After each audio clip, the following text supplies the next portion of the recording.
Here's a secret that the AI industry is desperately trying to hide. They're running out of human data to train their models. By 2026, OpenAI and other tech giants are going to hit a wall that no amount of money can fix. In this video, I'm going to reveal the truth about why even a 1% contamination with synthetic data could collapse the entire AI industry. What you learn today could save you from making catastrophic investment decisions in the AI sector. I'm Evan Goldstein. I'm a licensed professional engineer and a data scientist. I'm building the AI Capitalist channel to help leaders like you understand how AI is affecting your world and your business. So here's the deal. When AI tries to learn from itself without any human touch, it all goes downhill fast. Think model collapse. And then there's some serious gibberish that comes out. AI is supposed to be the next big thing for boosting our economy, and it better be, especially after OpenAI just scored a whopping $6.6 billion in venture funding, the biggest venture capital raise ever, putting them at a mind-blowing $150 billion valuation. But hold on a second. They're also set to lose $5 billion this year, and they're forecasting a staggering $44 billion in losses by 2029. So we're swamped with over-the-top press releases. Anthropic CEO Dario Amodei is saying that powerful AI will outsmart humans in a bunch of areas by 2026. And OpenAI's new models, they've got fancy features that let them think a little bit more, a little bit longer before they blurt something out. They're claiming that they can tackle complex problems. But let's not get carried away. Will AI really start acting like us, or even crazier, become conscious?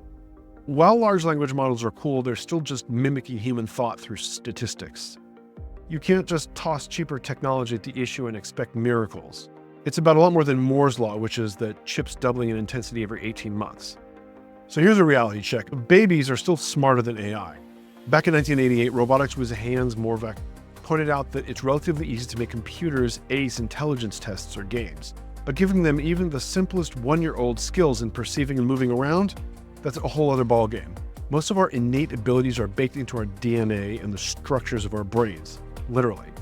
Our brains have evolved over billions of years, packing in a ton of know-how about surviving in the world.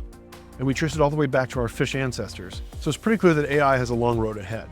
Just recently, some Apple AI researchers chimed in to say that the current language models can't do true logical reasoning. Instead, they're just copying reasoning steps from their training data. Things we find easy, like navigating the three-dimensional world, are still tough for AI, so don't expect an AI plumber to show up at your door anytime soon. On the flip side, tasks like diagnosing diseases or coding can be a walk in the park for AI. AI smarts come from the logic we humans put into words, but they need us to keep feeding them fresh human language to keep getting better. And some researchers are worried that we might run out of human written words to teach them between 2026 and 2032. Let's not forget that training AI on AI-generated content leads straight to model collapse, inbreeding for data. If it's 1% synthetic data, it could wreck everything. And OpenAI seems to get this, which is why they've teamed up with Dow Jones and more recently Hearst to snag content from over 60 magazines and newspapers. Current models are learning from 30 trillion human words. For it to be anything like Moore's law, they'd have to ramp up to 30 quadrillion tokens over the next decade. But are there even that many words out there? Writers, you've got a job to do. Pumping up model size, data, or computing power can boost performance, but with a drop in returns as you scale it up, sort of a diminishing returns. Yes, these models might hit a wall one day. But if you want to help AI capitalists break through the wall and get out of small channel hell, I would urge you to push the like button. It lets me know I'm making content that you want to see, and it spreads that content to others. Thank you for supporting my channel. Data centers are going nuts over the demand for graphics processing units to fuel AI training. NVIDIA pulled in $30 billion last quarter alone, and they were expected to rake in $177 billion in 2025 and $207 billion in 2026. It does lead to questions as to whether or not this is actually sustainable. The AI industry needs to see $600 billion in revenue to cover all of the AI infrastructure spending.